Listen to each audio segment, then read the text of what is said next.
सिर्फ और सिर्फ 84 डेज बचे हैं। अगर हम ये अज्यूम करें कि 1 अगस्त को हमारा एग्जाम है, क्योंकि 5 अगस्त का टेंटेटिव डेट है, और अगर 5 अगस्त को हम टेंटेटिव डेट्स के अकॉर्डिंग हम मान के चल रहे कि आरआरबी का एग्जाम है, तो 1 अगस्त तक आपकी प्रिपरेशन हो जानी चाहिए, है ना। मतलब मैं 31 जुलाई जो है वो मैं अपनी लास्ट डेट प्रिपरेशन की मान रहा हूं कि 31 जुलाई तक मेरा सारा सिलेबस, मेरी प्रैक्टिस खत्म हो जानी चाहिए। सिर्फ और सिर्फ 84 डेज बचे हैं। 84 डेज मेरे ख्याल से जियो का रिचार्ज भी 84 डेज का ही होता है, वो भी 90 दिन का नहीं होता। समझ पा रहे हो? सिर्फ और सिर्फ 84 डेज बचे हैं। यही 84 डेज आपके आने वाले 60 वर्षों को डिसाइड करने वाले हैं, ठीक है। तो जबरदस्त तरीके से 84 डेज के लिए अपने आप को झोंक देना, अपने आप को समर्पित कर देना।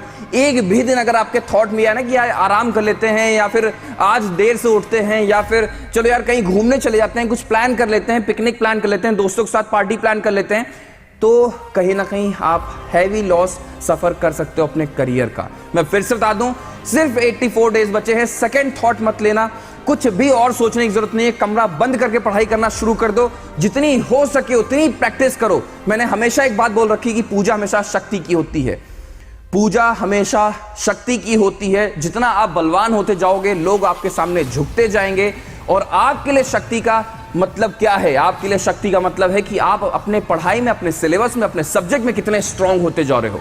और वो स्ट्रांगनेस तभी आएगी जब आप प्रैक्टिस पे प्रैक्टिस, मतलब इतने क्वेश्चंस कर डालो ना यार मैथमेटिक्स के, इतने जबरदस्त तरीके से, इतने रीजनिंग के पजल्स कर डालो, इतने इंग्लिश के क्वेश्चंस क्रैक कर डालो, इतने करंट अफेयर्स पढ़ डालो कि कहीं से भी क्वेश्चन आ जाए, कहीं से भी क्वेश्चन आ जाए, है ना। एग्जामिनर आपका पेपर देखे, उसी समय समझ जाए यार इससे बलवान कोई है नहीं, राइट। इससे बलवान कोई इस दुनिया में पैदा हुआ नहीं है। उस थॉट के साथ रहोगे, उस मेंटालिटी के साथ अप्रोच करोगे हर एक क्वेश्चन को, तो कहीं ना कहीं हर एक क्वेश्चन क्रैक हो जाएगा। अभी बहुत सारे ऐसे बच्चे हैं जो अभी प्री की तैयारी कर रहे होंगे, है ना, अभी लेवल 1 लेवल 2 के क्वेश्चंस क्रैक कर रहे होंगे। और इसी मोमेंट पर बच्चों, इसी मोमेंट पर बहुत सारे ऐसे बच्चे होंगे जो प्री का सिलेबस पता नहीं कितनी बार कर चुके होंगे, सिर्फ और सिर्फ मेंस का सिलेबस कर रहे होंगे, ठीक है, सिर्फ और सिर्फ मेंस का सिलेबस कर रहे होंगे। तो डिफरेंस देखो, तो इसका मतलब तो ये हो गया, जो मेंस का सिलेबस कर रहा है, जो कई बार प्री का कर चुका है, सिर्फ अब मेंस के ऊपर टारगेट कर रहा है। और अभी एक ऐसा क्राउड है जो सिर्फ और सिर्फ प्री की तैयारी कर रहा है, मतलब अभी सिलेबस पढ़ रहा है। तो यार जो नए बच्चे हैं उनको तो छोड़ देना चाहिए एग्जाम देना, ऐसा कुछ नहीं है, ऐसा कुछ नहीं, ठीक है ना।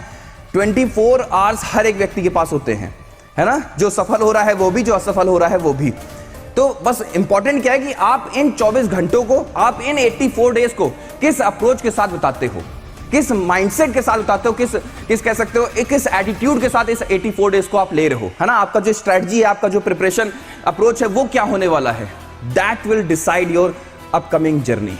वो डिसाइड करेगी कि आपके आने वाले 60 वर्ष कैसे होने वाले हैं। झोंक दो, सिलेक्शन होता है नहीं होता है वो कुदरत के हाथ में, वो ऊपर वाले के हाथ में है। लेकिन आपको रिग्रेट ना हो कि यार ये 84 डेज मैंने अच्छे से बिताए नहीं, काश इन 84 डेज में मैं मेहनत कर लेता। आपको नहीं सोचना है कि आपको कितने घंटे पढ़ना है। आप ये मत पूछना मेरे से, सर मैं कितने घंटे पढ़ूं, सर मैं मैथमेटिक्स में, सर रीजनिंग में कितने क्वेश्चंस मैं करूं ना। ये थॉट नहीं आना चाहिए, ये थॉट आना ही नहीं। तब तक करना है जब तक एक चैप्टर पर कमांड ना गेन हो जाए, उस सब्जेक्ट पर इतना स्ट्रॉन्ग कमांड ना गेन हो जाए कि यार मैं क्या पढ़ना, क्या मैं खुद पढ़ा सकता हूं कई लोगों को, है ना, मॉक्स मैं खुद बना सकता हूं। इस अप्रोच के साथ आपको इतना शिद्दत से आपको पेपर को पढ़ना होगा, इतनी शिद्दत से आपको सब्जेक्ट के ऊपर काम करना होगा, ठीक है।